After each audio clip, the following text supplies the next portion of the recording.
So welcome to the Guest List podcast with me, your host, Steve Guest. So following on from the huge success of my first book, Top Biller, The Life of a Recruiter, I created a social media post and advised that I was looking to create and build a podcast in 2021 to complement the journey. I wanted to continue to add as much value as possible and to create the content that inspires, empowers, delivers and brings variety back to the networks that I'm building. So I put a post out on social media. I asked my network for their help in choosing my podcast guests by way of referring, tagging and sharing individuals that have made an impact on their lives in some way. And I wanted to have a central theme within the podcast that basically focuses upon high performers, top billers, motivational leaders, and or inspirational mentors, coaches and managers. So the result of this very post has brought us together for today's podcast.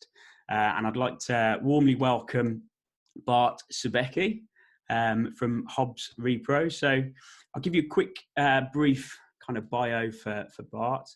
He's dad to a beautiful 18-month-old boy, married to his lovely wife from Colombia, 35, soon to be 36-year-old Polish immigrant, business manager and innovation lead at Hobs Repro, with a degree in business and currently studying an MBA program at Aston University. Passionate about people and life, loves motorcycles, photography and sports, especially boxing, and more recently running. So welcome to the show, Bart.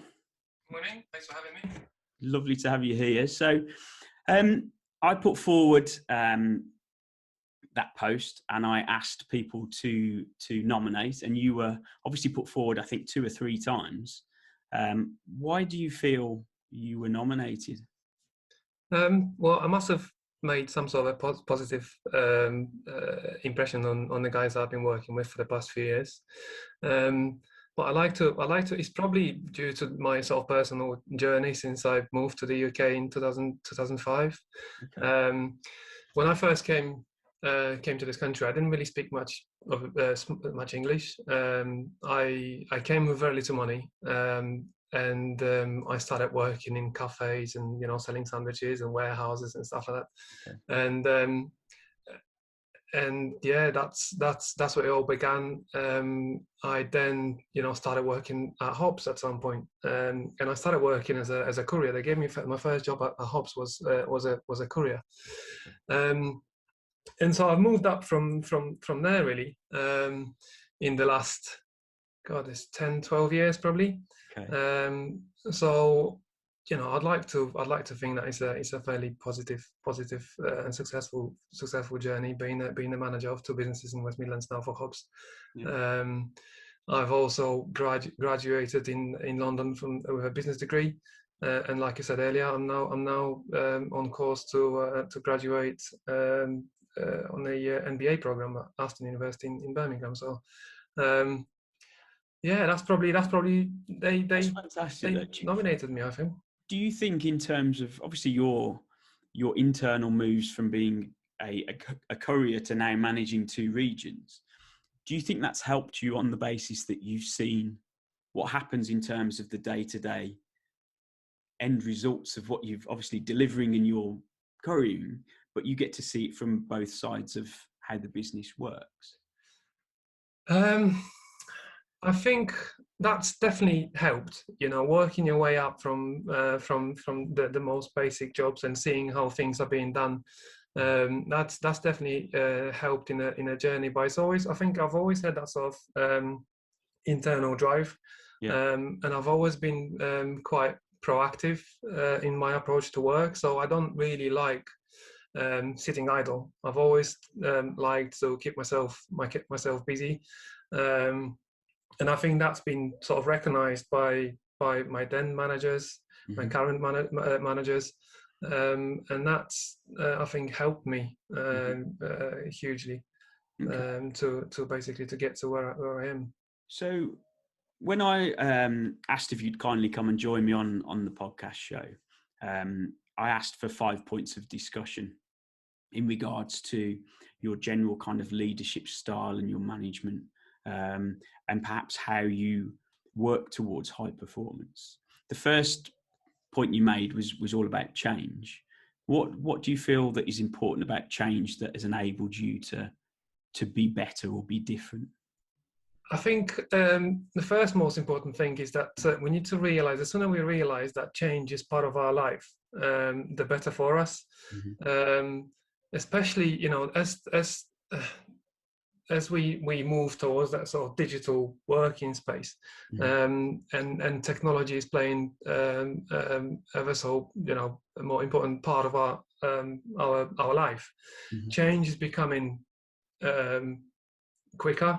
Yeah. So we need to be able to accept that things are going to change, and take our chances, really. And so I think, the sooner we realize that change is here and change is always going to happen, and it's potentially going to be happening more frequently, the better for us. You can't, if you really want to be successful, you can't be happy with where you are and basically hope that things won't change.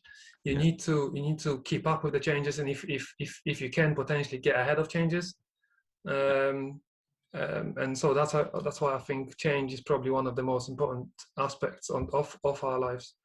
Change is a funny one, isn't it? Because I've had a career within recruitment that spans 15 years, and I would be what you would call someone that likes things to have its certain place.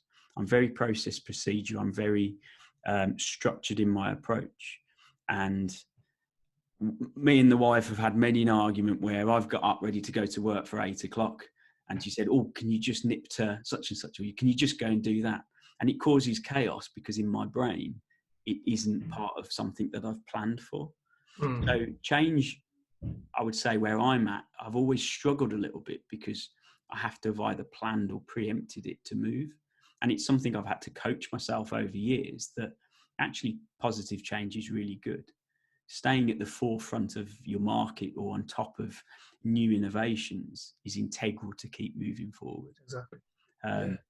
Have you ever had certain, perhaps, instances where change has been a struggle, or you've sat there and perhaps it hasn't quite fitted with where you want to be? Think about the past 12 months. I mean, who could have predicted COVID and the pandemic? And that's been a huge change for the whole industry, for the whole world. And nobody could have predicted it. Nobody could have got ready for it. But it's, I think, how you deal with that change. So I think, like you sort of mentioned, a lot of people see change as a sort of negative, right? Because, if you say to someone, "Oh, there's going to be some changes here," it's usually sort of, the first reaction is like, "Oh, that's bad news." Yeah, I'm happy with the way things are. But I think, changing that mindset, because every change creates opportunities. Yeah. Whatever you do and whatever you are, is just being able to recognize those opportunities. But in order to be able to recognize those opportunities, you need to come in with a positive mindset. You need to be able to sort of focus on the good things aspects, and do something with them. And like I say, the last 12 months, when the sort of pandemic hit, that was the biggest change that we've hopefully will have experienced in our lifetimes. And I like to think that, in my region in Birmingham, we've come out of it fairly successful, because I think partly because yes, a lot of work has stopped in my sort of professional at work, basically in my professional life. A lot of work has stopped, literally from one day to the other. But that, we were able to, with my team, we were able to sort of sit down and really think about, okay, what are the opportunities here? What can we actually offer, and what can we do in order to add value to our customer base? And then that doesn't necessarily mean selling always, because that probably, there's loads of people getting sick and dying around you. It's not probably the best time to sort of push sales as such, but think about what we can do to help others. And I think it's been great for us. But when you going back to what I said, just getting in your head that change is actually good. Starting with that aspect, that if things are changing, it's okay. If things are always going to change. it is something you do have to train yourself, and it's the same with the mindset part of it, because I often talk to recruitment consultants saying that quite often we'll look at change, and as a human, we almost have these self-limiting beliefs, and we'll put hurdles or boundaries or walls ahead of us. It's almost to protect any potential downside or failure or fear. And therefore you don't necessarily see the opportunity. So to have a team where you can sit there and say, okay, we didn't ask for the pandemic. It's not something we'd planned for or we were perhaps set up to be able to manage. But with every downturn, there's always an upturn.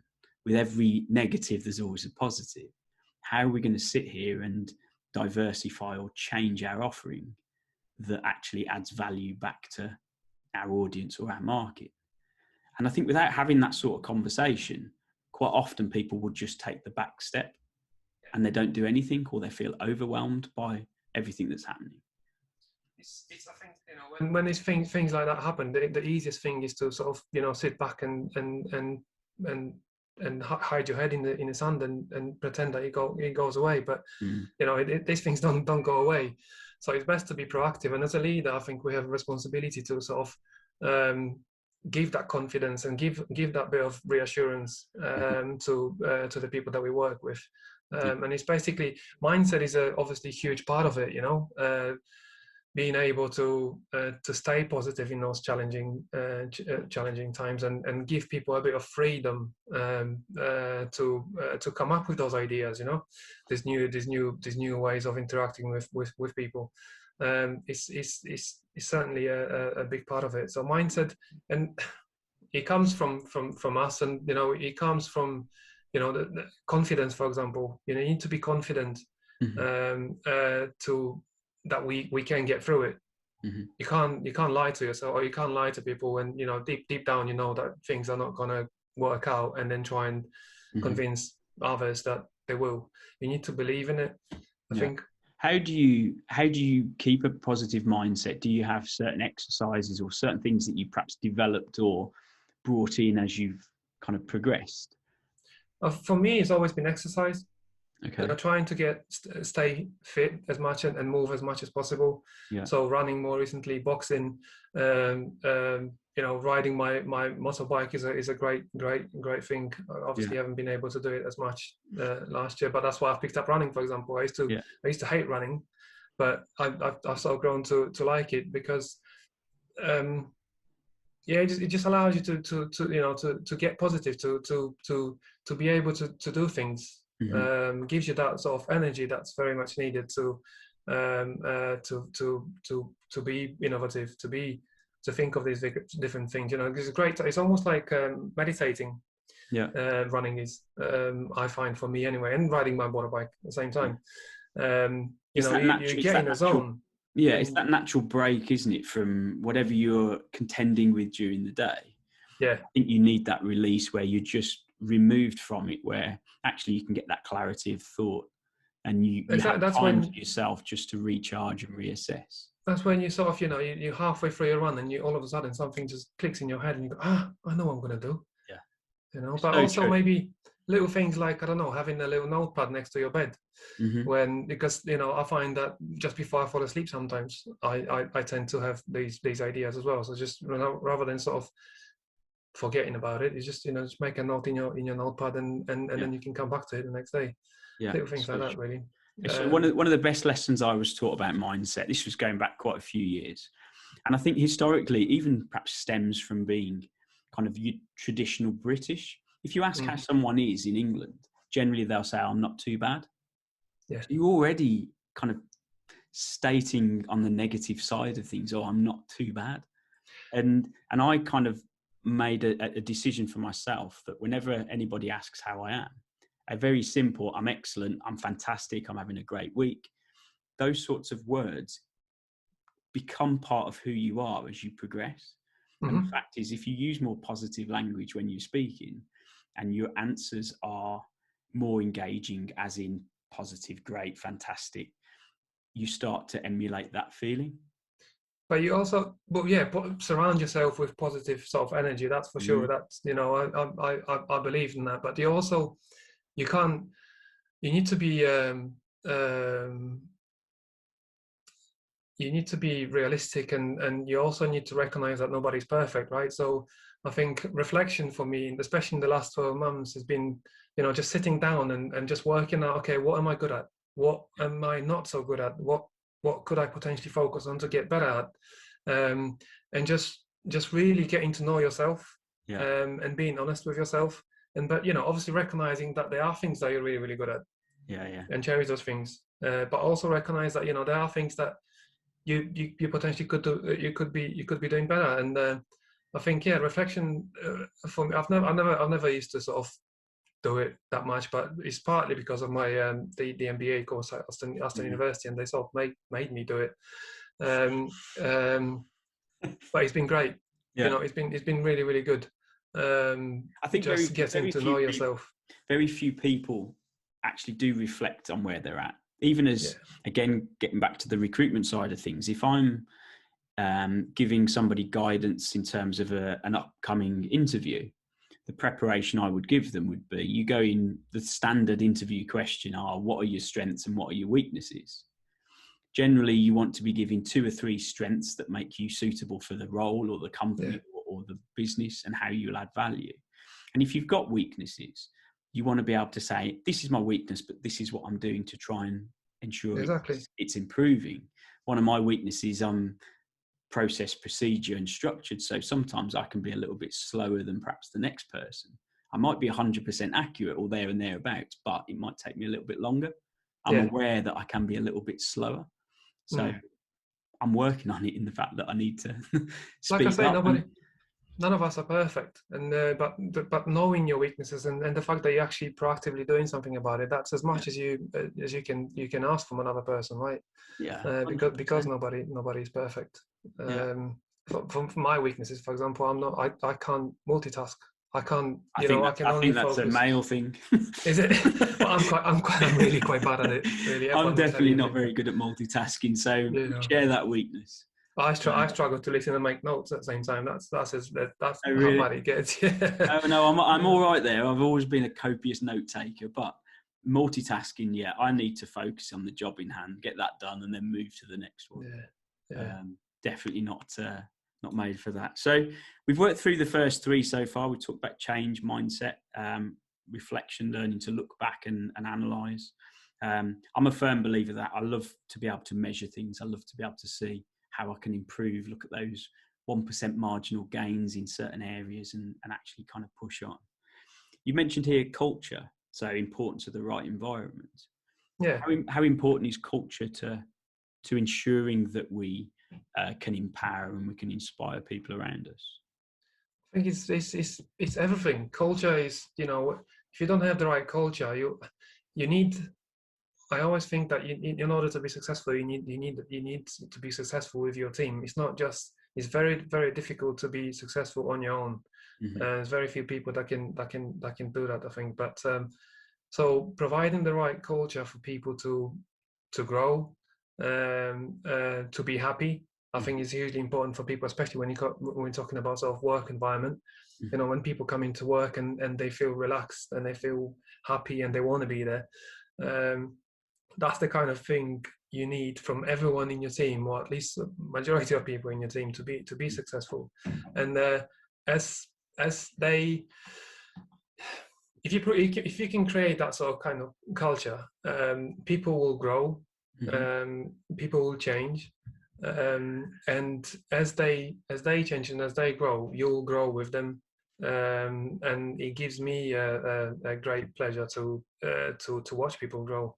Really, I think I've always done it subconsciously, but it's only the last couple of years that I've realized that actually this is what I enjoy the most in my work environment, just providing opportunities for others to grow, and I've grown with them.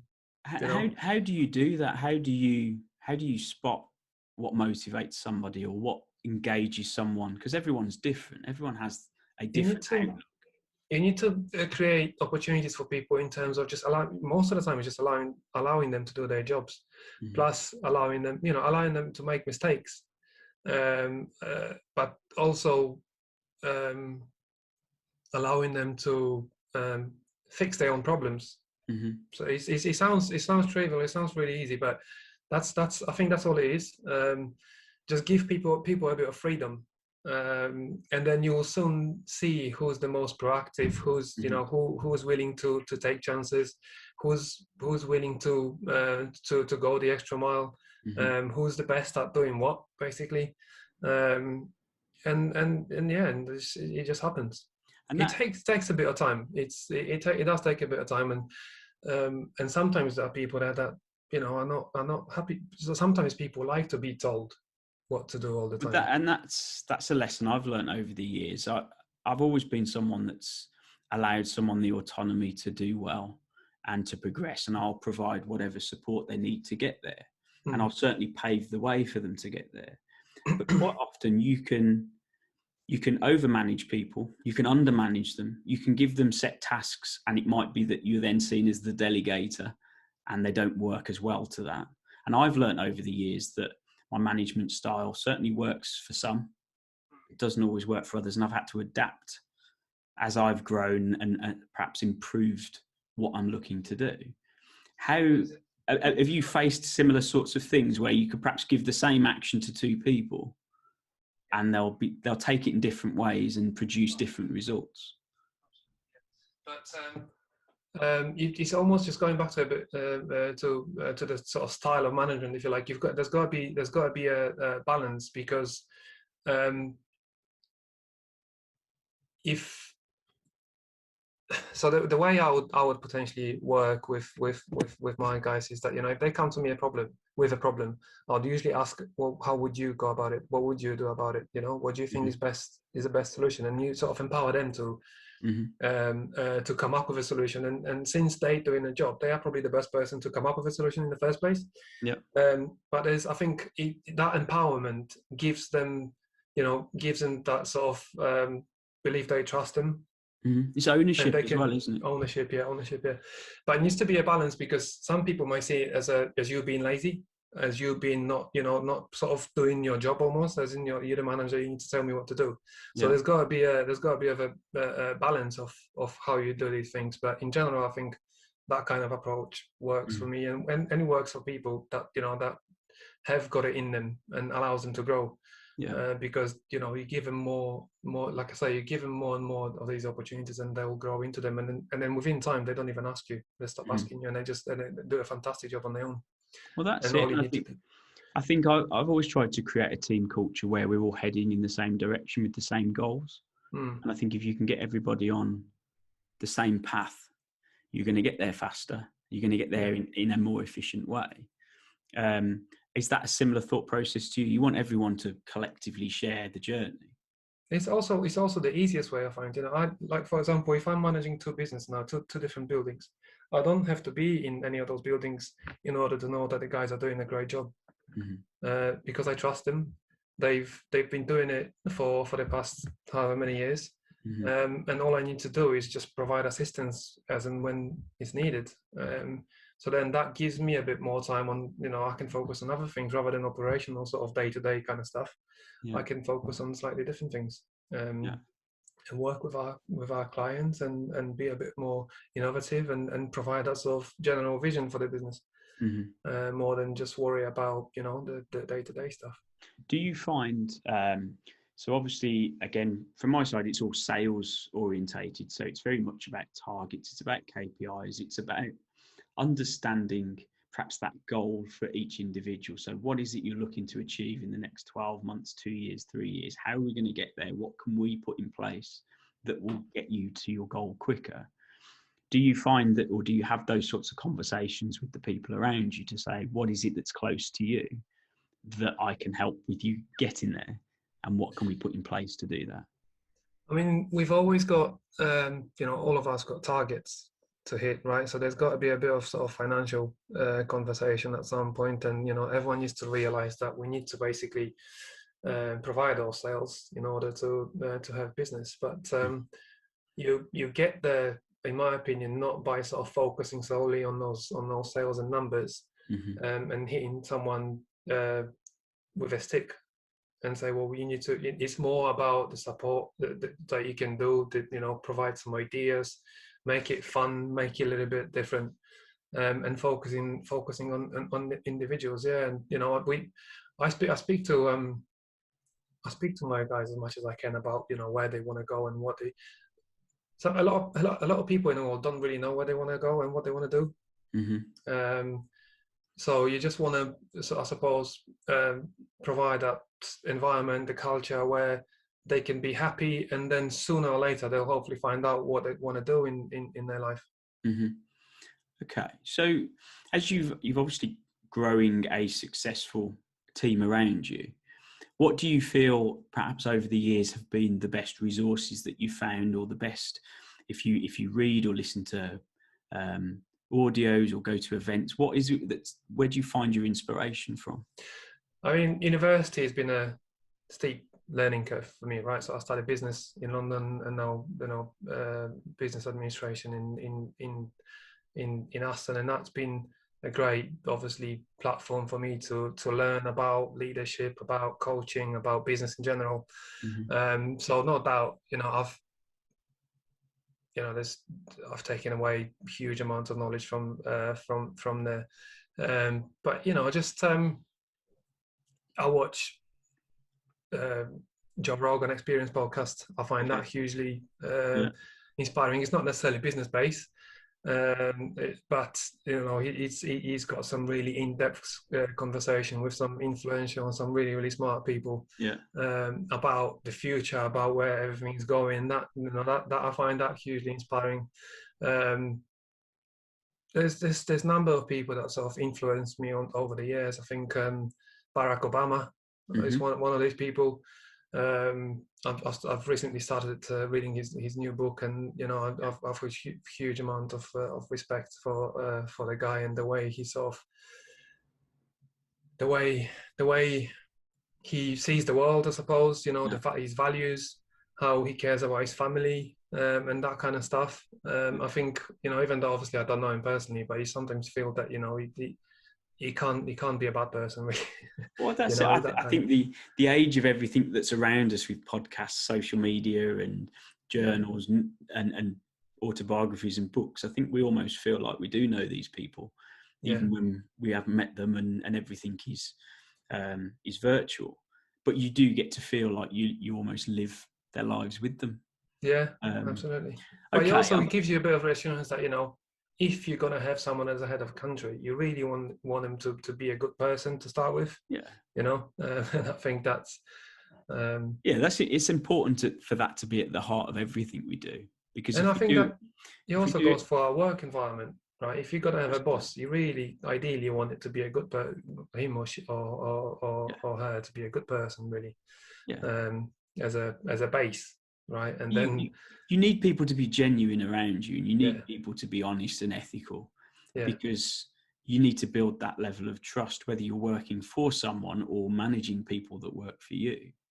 You want that ability to know that you can go to whoever it might be and have an honest conversation when it's needed.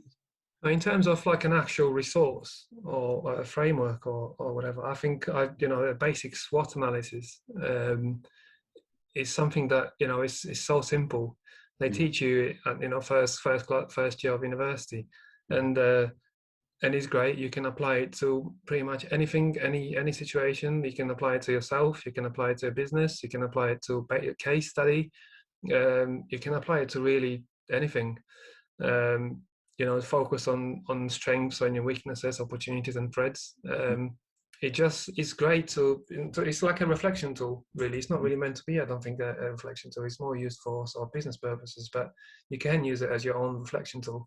Completely. It should be used across a multitude of things.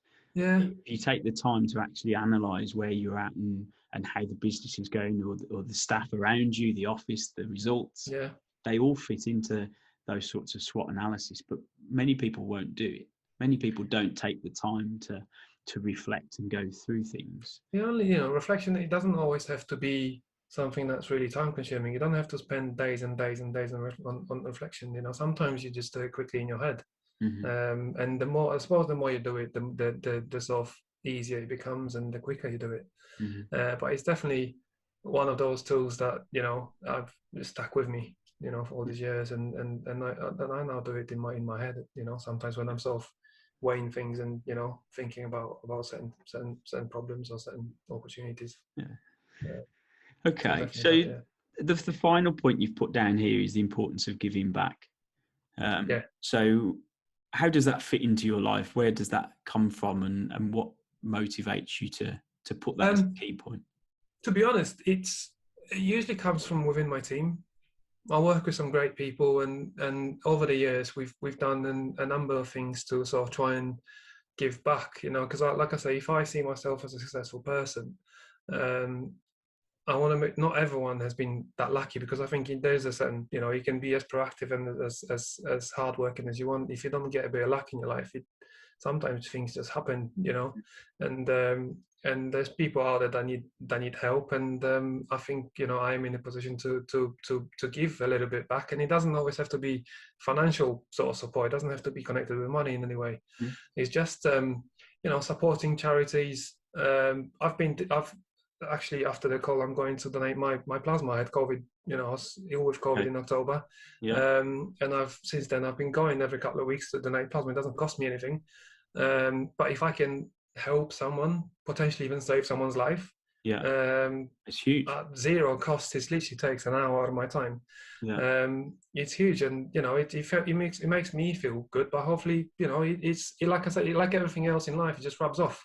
If you can inspire someone, and if I can go and donate the plasma, then maybe I can get someone else to also go and do it. But you know, anything that we can do. We now over the last couple of days, actually, what we've done with the team at work is to basically get together a lot of offcuts and materials that we've used for other jobs, and we've created craft packs for children. Okay. So a lot of people are now struggling, you know, having to homeschool their kids. Yeah. I think everyone's struggling. Everyone's struggling with homeschooling. Yeah, and running out of ideas. And we thought, okay, well, maybe if we put some of this stuff together, it can actually be useful to someone. So we've created little packs over the last couple of days, and we're now going to give them out to parents. And it's that kind of thing that, you know, again, doesn't cost us. It's just a little bit of our time, and hopefully we can make a difference to someone and buy someone a bit of time to have a coffee in peace at home, you know. That's amazing. So, but it usually comes from within the team. Someone in the team always, you know, they say, "Oh, why don't we do this? Why don't we do that?" And we just, you know, as a group, we buy into that, and we support each other. So it's great for us. Usually is a great sort of team building exercise, because it gets everyone together. But it's great for the wider society as well. And you know, it's that kind of thing. So I think giving back is definitely, if you are in a position where you can, why not? Why not help someone else? Well, look, I mean, that brings us towards the end. If people are looking to come and find you, where are they most likely to find you? I'm always on LinkedIn. Okay. You know, I've got obviously email address, and you know, feel free to email me. But I'm always on LinkedIn, so it's probably best and easiest to find me there. Okay. Well, I'll put all the links below this recording. So, final question for everyone that's listening to this or watching the video on YouTube. If there was one takeaway or one thing that you would impress on anybody that's listening at the moment, what would you suggest that they go and do? And it can cover any of the subjects we've covered. Just get moving. Get out there and do things, you know. Don't sit still. It comes, you know, it sort of covers all the areas that we sort of touched on. I think you need to, you know, get in your head that change is happening, and change is always going to happen. And if there is something that you want to do but you're not sure about, you're a bit scared, just go and do it.